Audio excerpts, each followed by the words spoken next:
if you are a student at Cal State University and you happen to go to the Walter Stiern Library, if you go to the bathroom over there, well, guys have been posting ads on Craigslist to meet and have sex in the bathroom at the library. And according to Runyon opinion editor Robin Garcia, they've uncovered 3 separate ads, and they were each soliciting sex. And we've got a couple quotes from some students at the college. "I've seen homosexual couples in the past and wasn't comfortable with it. So for me to walk into the restroom trying to do my business, I don't think I'd be comfortable with that either." All right, fair enough. Fair enough. Nicholas Moreno's an asshole. Yeah.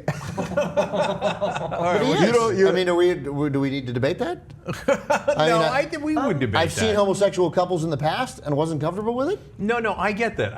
But at the same I time, think he means homosexual couples that are about to have sex right there, right next to me. I don't think he means that. I'm with Ben. No, he's a. But at the same, well, look, it's just a sentence, and we're being unfair to him. Sorry about that. And you guys can all interpret the sentence on your own. But Ben, on the other hand, even if he's anti-gay rights or whatever he is, he can make an argument that, hey, you shouldn't have gay sex in the public bathroom. So now I'm not going to come out on that side, believe it or not. So after Dave presents the whole story, but I'm not pissed at the guy for saying, hey, wait a minute, like shouldn't be happening in a public bathroom. But that's not what he said. So yeah, he also added the first part of the sentence. Right, he's adding something a little anti-gay there, but I think we're all agreed on the sex in the bathroom part. One other student said, "You don't know who you're meeting up with on the other side of that stall. You don't know if they have a clean bill of health, if they are HIV negative, or if they have protection." I believe we have a picture of what's going on in these stalls that might enlighten you guys. Really? As to, there's just a... Oh, that's hilarious. That's what's known as the glory hole. That's the glory hole. There you go. That looks sharp on the edges. You wouldn't big is that? Put your member in that metallic... I wouldn't fit anyway. Wow, that's and not... who's turned on by that? Like the anonymity. The toilet, it's the anonymity. And the dirtiness of it's forbidden. Okay, so look, let's give this proper context, because in the old days... It's the worst glory hole I've ever seen. No, I know. That you've ever seen. It's a terrible glory. It's a terrible glory. He has a coffee table book. Yeah. Glory. There's no leeway. There's a nice sort of furry. Yeah. All right, go ahead. Nobody sanded that down around the edges. In the old days, the reason for glory holes, as we kid around about this, was a serious reason, because you couldn't do it in your house. People weren't out, right? And they had to have secret places to meet, and you needed some anonymity because the judge didn't want people to know that he was gay, and so he wanted a glory hole to hide his identity, right? So that was a real reason why, unfortunately, there was a need for glory holes. These days, it's more for fun, right? It's the element of like, That's what John was talking about, the danger of it, the grunginess. But also, it's much like it's lost its anonymous element, because you put yourself through the hole. The guy now has to ask if he can suck on it, and you might recognize his voice. Because you need consent. You can't get nonverbal consent. You can't see him. Exactly. Right? You must get verbal consent. So now, having said this, look, here, this is what I think should happen. I think that, of course, the school's got to cover up the glory hole. I mean, what are they going to do? Just leave it? Yeah. Now that they know about it, they got to go cover it up. And somebody is going and taking the cover off. That's in the story, right? So they undo the screws and taking it off.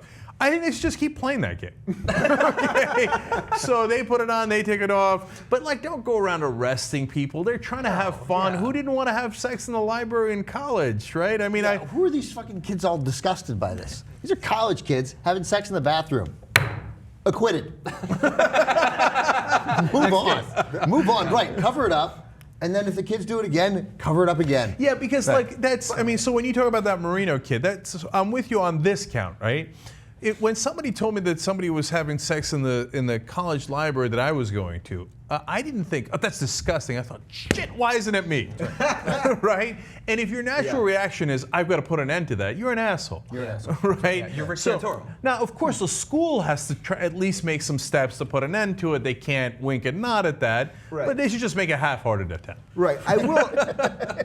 Also, I would say this to your point that times have changed with this whole thing, because gays used to have to meet there. We're only, 5 years off of Larry Craig in an airport bathroom doing this kind of shit, and he was the same guy that was legislating anti-gay stuff. So we're not fully out of the woods of that part where people still had to do that. So it's still complex, you know what I mean? Until there's full equality, people are just going to still act out in weird ways. Just don't ever, at any point, arrest anybody you find. Don't haul them out. If you come in and it's happening, and you're a cop there, be like, guys, I'm coming back in 15 seconds.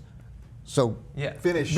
So Like in Lover's Lane. wrap this up. You guys are nicer. Wrap this up. You finish him, wrap it up. So I got a lot of puns here. Can I just throw in one point? So I assume, look, I don't know about the gay experience, but I have to imagine that, look, it's easier overall as like if you could plot it from 0 to 100, it's easier.